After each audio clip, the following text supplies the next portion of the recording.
টি-20 নিয়মিত অধিনায়ক লিটন দাস ব্যাক করেছেন। খুব ভালো সংবাদ। লিটন তার দলের স্ট্র্যাটেজি কিভাবে সেট করবেন, কাদেরকে সুযোগ দেবেন, খুব অধীর আগ্রহে অপেক্ষা করছি লিটনের অবর্তমানে বাংলাদেশ দলকে নেতৃত্ব দেওয়া জাকের আলী অনিকের ব্যাপারে লিটন ঠিক কী সিদ্ধান্ত নেন। তিনি কি তার মতো করে যৌক্তিকভাবে জাকেরকে সরিয়ে অন্য কাউকে সেখানে সুযোগ দেন, নাকি তিনিও কোরামটা মেনটেন করে চলেন, এটা দেখার জন্য অপেক্ষা করতেই হচ্ছে। বাংলাদেশ ওয়েস্ট ইন্ডিজের বিপক্ষে টি-20 সিরিজে ফেভারিট হিসেবে মাঠে নামবে বলে আমি বিশ্বাস করি। আপনি কি বিশ্বাস করেন সেটা তো আপনার ব্যাপার, কিন্তু কেন আমি এটা বিশ্বাস করি এর যুক্তিগত ভিত্তি রয়েছে। বিএসটিআই অনুমোদিত দেশের প্রথম electrolyte drinks active plus, be hydrated, stay active. সেই যুক্তিগত ভিত্তিগুলো আসলে কি কি? প্রথমত হচ্ছে বাংলাদেশ এই মুহূর্তে টি-20 টিম ওয়াইজ দুর্দান্ত ফর্মে রয়েছে। কেন? আফগানিস্তানকে সবশেষ সিরিজে হোয়াইট ওয়াশ করেছে, নেদারল্যান্ডসকে হারিয়ে এশিয়া কাপে খেলতে গিয়েছে, এশিয়া কাপে গিয়ে ডিজাস্ট্রাস পারফরমেন্স করেছে, যেটা প্রত্যাশিত ছিল। তার আগে শ্রীলঙ্কা, পাকিস্তান দুই দলকে হোম সিরিজে বাংলাদেশ হারিয়েছে। অর্থাৎ দেশের মাটিতে বাংলাদেশ টি-20 দল হিসেবে ভালো করছে। এর সঙ্গে আপনি সাইফের দুর্দান্ত ফর্ম কিংবা সাইফের ভালো ক্রিকেট খেলা, top of the order, Liton খুব ভালো ফর্মে আছেন, রিশাদ দারুণ রোল প্লে করছেন, শেখ মাহিদি বল, মুস্তাফিজ বরাবরই ভালো করছেন।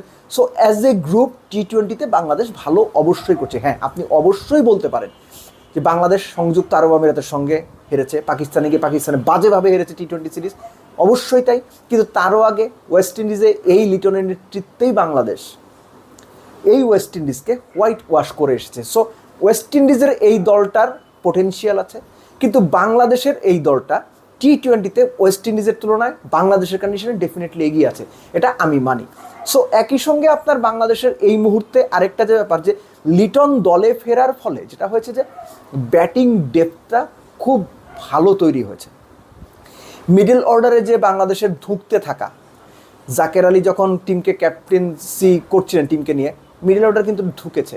লিটন কোথায় ব্যাট করবেন আমি জানি না। লিটন যদি স্বাভাবিকভাবে 3-এ ব্যাট করেন, লিটন চাইলে 4-এও ব্যাট করে, সেটা তার ব্যাপার। সো লিটন আসার ফলে যেটা হয়েছে যে ব্যাটিং লাইন আপটা অনেকখানি স্ট্রং হবে, এবং বরাবরই যে ব্যাপারটা বাংলাদেশকে ভোগাচ্ছে সেটা ব্যাটিং, এবং লিটন আসার ফলে ওই ভোগান্তিটা কমবে বলেই এই মুহূর্তে এক্সপেক্ট করতে পারি। আর চট্টগ্রামের মাঠ যদি আপনি হিসেব করেন, আপনি যদি বাংলাদেশের সবশেষ চট্টগ্রামের মাঠে টি-20তে পারফরমেন্সগুলো দেখেন, যে বাংলাদেশ জিম্বাবুয়ের এগেন্সে 3টা ম্যাচ খেলেছে, তার আগে আয়ারল্যান্ডের সঙ্গে খেলেছে, জিম্বাবুয়ের সঙ্গে সবগুলোই জিতেছে, আয়ারল্যান্ডের সঙ্গে শেষ ম্যাচটা বোধহয় হেরেছিল। ওখানে আপনার আয়ারল্যান্ডের সঙ্গে সেকেন্ড ম্যাচে বোধহয় এক্স্যাক্ট মনে নেই আমার, লিটন ওপেন করেছিলেন কত 47 না 42 বলে 81 করেছিলেন। সো চট্টগ্রামের মাঠে রান হবে। আর বাংলাদেশের এই দলটা এখন টি-20তে যে অবস্থায় আছে, রান করার প্লেয়ার টপ অর্ডার আছে, কিন্তু দলটাকে বিপদে ফেলাচ্ছে আমাদের মিডল অর্ডাররা, তাওহিদ হৃদয়রা, জাকের আলী অনিকরা, কিছু ক্ষেত্রে শামীম পাটোয়ারিরা।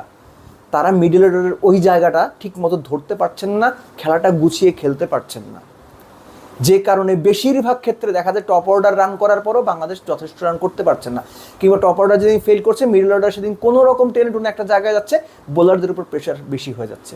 এই ব্যাপারগুলো ডেফিনেটলি অ্যাড্রেস করবেন লিটন, বা রিঅ্যাড্রেস করেছেনও, আমি মোটামুটি নিশ্চিতভাবেই বলতে পারি, এবং সেই স্ট্র্যাটেজি নিয়েই মাঠে নামবেন। কিন্তু আবারও বলছি, চোখ থাকবে জাকের আলী অনিককে নিয়ে লিটন আসলে ঠিক কী করেন।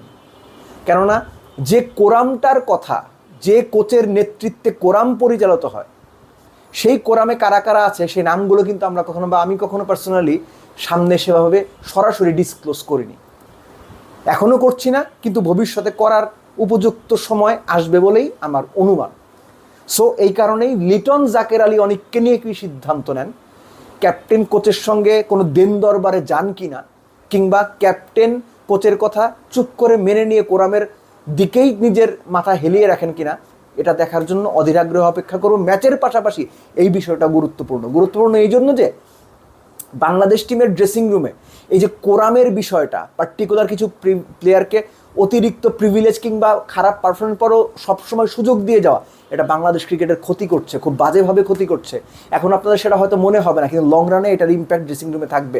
প্লেয়ারদের মধ্যে অবিশ্বাস তৈরি হবে, প্লেয়ারদের মধ্যে সন্দেহ তৈরি হবে, প্লেয়ারদের মধ্যে নিজেকে সবটুকু উজাড় করে দেওয়ার যে মানসিকতা, সেখানে আঘাত করা হবে, এবং অলরেডি হচ্ছেও। সো এ কারণেই ড্রেসিং রুমে কে কী করছে এই বিষয়গুলো আস্তে আস্তে সামনে আসা জরুরি। যদি সেটা বাংলাদেশ ক্রিকেটের বিপক্ষে যায়, বাংলাদেশ ক্রিকেটের জন্য ক্ষতির কারণ হয়, প্রয়োজনে নাম ধরে ধরে বলা উচিত, বা আমরা বলবো, বা আমি বলবো যে এই মানুষগুলো বা এই মানুষ পার্টিকুলার বা এই ক্রিকেটার পার্টিকুলারলি এই কাজ করছেন।